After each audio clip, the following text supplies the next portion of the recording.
Alors, je suis Mathieu et j'habite donc dans ce moulin ancien qui a été rénové au début du XXe, on suppose, on récupère des informations de droite à gauche comme on peut.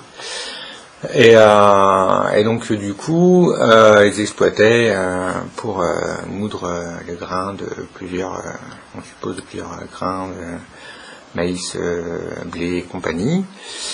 Et donc c'est une énorme machine, donc il manque énormément de pièces, mais on avait de l'entraînement hydraulique qui traversait sur environ 400 mètres carrés, avec des courroies partout, des arbres, des vis sans fin, enfin il y a énormément de choses, et voilà. Ça fonctionne toujours ou non? Alors on a plusieurs turbines, hein, on a en gros 4 turbines principales. Il y a une grande turbine qui apparemment semblait actionner 3 meules à elle toute seule. On ne sait pas si vous êtes tournés les 3 ensemble ou pas. Celle-là tourne. Elle a un arbre qui monte sur 2 étages pour entraîner un peu plusieurs machines justement.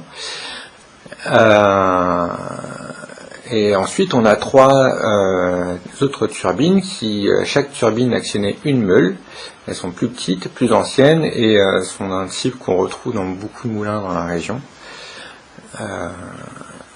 Voilà. Ensuite on a donc une autre turbine supplémentaire sur un petit bras du canal qui faisait de l'électricité au début du XXe siècle et qui, on suppose, a été une des premières sources d'électricité de la ville. Puisqu'on a un panneau, si vous voulez l'électricité, demandez ici. Ah, d'accord. Voilà, c'est rigolo.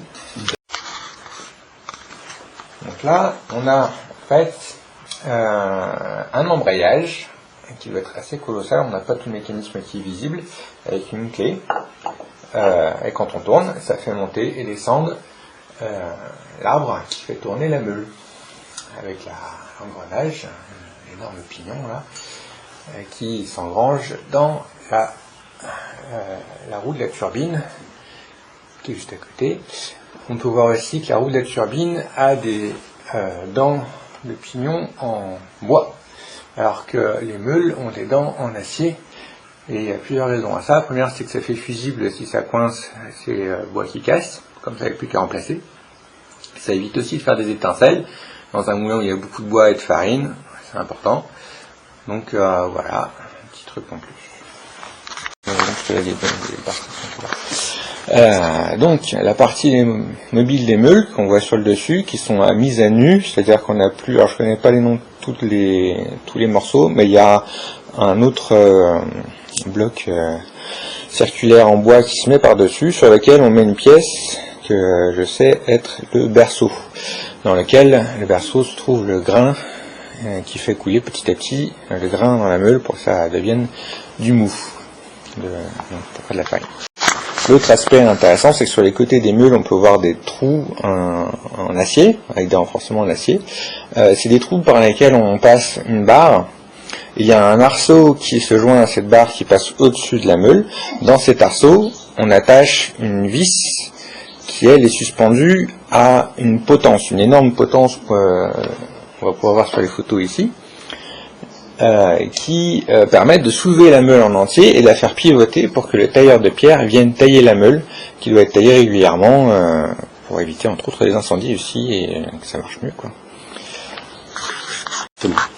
Et là sur le mur on peut voir un dessin qui sert de référence pour le tailleur de pierre, afin qu'il puisse tailler exactement comme le dessin la meule. Apparemment ce dessin était différent, enfin en tout cas il n'était pas toujours le même d'un moulin à un autre, c'est pour ça que le dessin est dessiné sur le mur.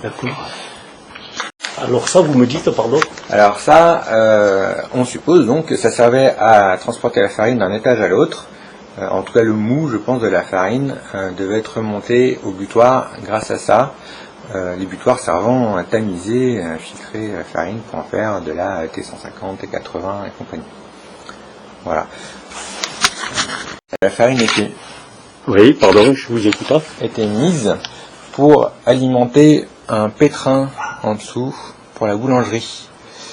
Il y a un énorme pétrin dans la boulangerie, que vous voyez peut-être aussi sur les photos, et un énorme four à pain qu'on a mesuré au laser à environ 13 mètres carrés. Voilà. Et là, il y a un séchoir à grains. C'est les butoirs, ce qu'on pourrait aussi, j'imagine, comparer à des tamis qui servent à filtrer la farine, enfin le mou, pour en faire de la farine. Le mou du blé ou autre. Ouais.